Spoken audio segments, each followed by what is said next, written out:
Hey, this is Pat Smodgy, and you are watching part 9 of my instructional video series available only right here at On the Pegs. Today, we're going to work on front tire hops. There are two ways to do these, with and without the clutch.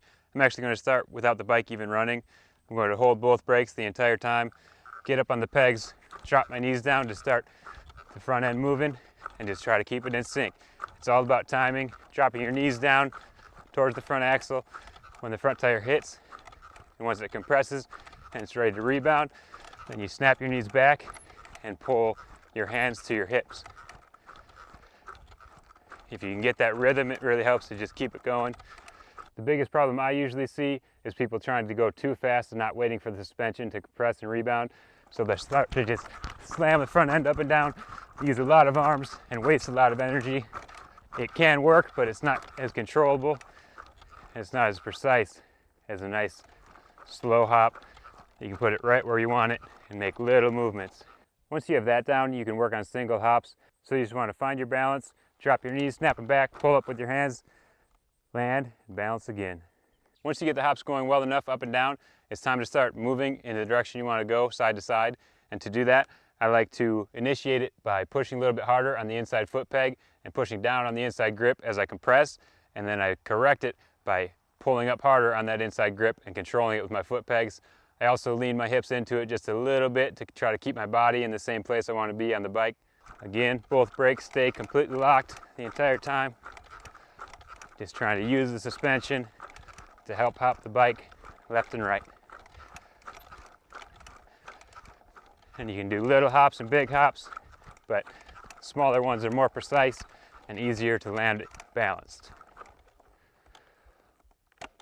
Even with the brakes locked the entire time, you might find that you work your way backwards, which is why you don't want to do a whole lot of this in the section, but it's great to learn to just have the bike not running and just try to get the feel and timing of the suspension and your body to get the bike to go where you want it. You also want to be looking in the direction you're going, exactly where you want to put your front tire. That just helps you land a little more balanced and in control, ready for the next obstacle. Once you have that down with the dead engine, it's time to start the bike up and use the clutch to help you move the front end even easier. Everything with your body is the same as before, except once you compress and you're about to snap your knees back and pull up, you're going to let off the brake and let the clutch out slightly, and that'll help bring the front end up, and it will move it forward if you need to. If you want to set it over a root, over a rock or something like that, and you need to clear some distance, it'll help you maintain your forward motion instead of being locked in that rocking back and forth position. Just like before, I have both brakes on, but now the clutch is in, I'm in gear, and when I go down, I'm going to let the brakes off, slip the clutch. Let the brakes off, slip the clutch. Let the brakes off, slip the clutch. If you don't want to go very far forward, you can be really quick to getting back on the brakes, pull the clutch in right after you slip it out, right once the front tire's in the air, and that'll keep you planted pretty well.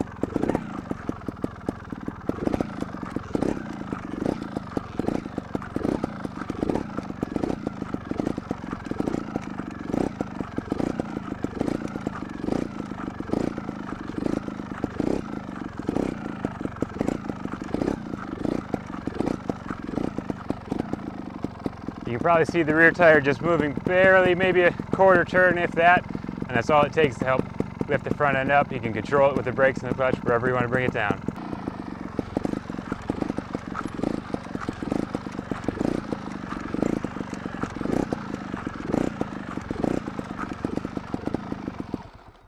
Well, that's pretty much it for front tire hops. Just remember, practice makes perfect. The more you work on them, the better you'll get. It might take thousands of attempts before you're comfortable and confident to use them in a section, but when you do, you'll be thankful that you did because you'll save a lot of points.